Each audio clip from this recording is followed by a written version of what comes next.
இந்த நாள் இனிய நாளாய் அமைய எங்கள் வாழ்த்துக்கள். 20-2-2025 மாசி 8 பிப்ரவரி வியாழக்கிழமை, சப்தமி, விசாக நட்சத்திரம். இன்றைய நல்ல நேரம் காலை 10:30 11:30 வரை.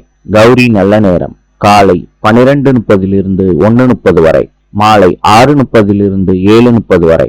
ராவு காலம் காலை 1:30 3 மணி வரை. யமகண்டம் காலை 6 மணியிலிருந்து 7:30 வரை. இன்றைய ராசி பலன்: மேஷம் செலவு, ரிஷபம் சுபம், மிதுனம் வரவு, கடகம் சுபம், சிம்மம் பாராட்டு, கன்னி பயணம், துலாம் முயற்சி, விருச்சிகம் தெளிவு, தனுசு ஆக்கம், மகரம் பக்தி, கும்பம் குழப்பம், மீனம் தாமதம். இந்த நாள் இனிய நாளாய் அமைய எங்கள் வாழ்த்துக்கள். நாளை சந்திப்போம்.